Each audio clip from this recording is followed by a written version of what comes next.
मोदी तो कल से ही बंगाल में है, जैसे कि आप जान रहे होंगे कि कल बंगाल में प्रधानमंत्री मोदी ने जो है एक जनसभा को संबोधित किया। वहीं आप देखिए कि उन्होंने रोड शो भी किया, रैली भी की, काफ़ी ज़्यादा भीड़ देखने को मिली। लोग काफ़ी ज़्यादा पहुँचे हुए थे, जहाँ से उन्होंने टीएमसी पर भी निशाना साधा और साथ ही आज मथुरापुर में भी रैली होने वाली है। देखिए 1 जून को जो चुनाव होना है, 1 जून के लोकसभा चुनाव को देखते हुए सभी पार्टियां ताबड़तोड़ जो है रैलियां कर रही हैं।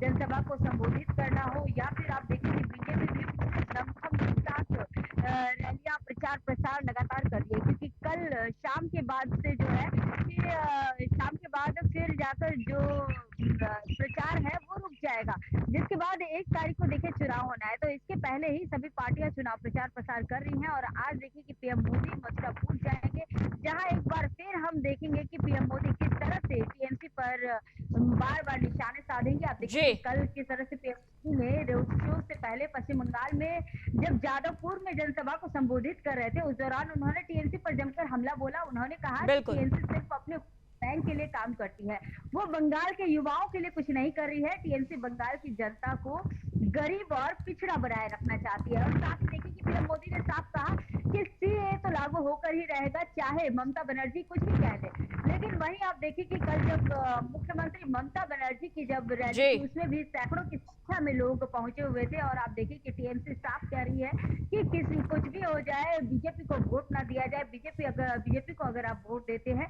तो आपका जो है जो भी मतलब यहाँ पे बंगाल में जो अमन चैन है, हम्म। सुख शांति है, वो छिन जाएगी। कहीं ना कहीं आप देखिए कि किस तरह से बार बार हम देखते आए हैं कि मुख्यमंत्री ममता बनर्जी बीजेपी को दंगाबाज पार्टी बोलकर बार बार संबोधित करती है। लेकिन वहीं आप देखिए कि पीएम मोदी ने साफ कहा है कि जिस तरह से पश्चिम बंगाल में टीएमसी ने जो भ्रष्टाचार और जिस तरह से महिलाओं के ऊपर उत्पीड़न हो रहा है, बीजेपी के यहाँ आने के बाद ऐसी कुछ नहीं बिल्कुल। होगी।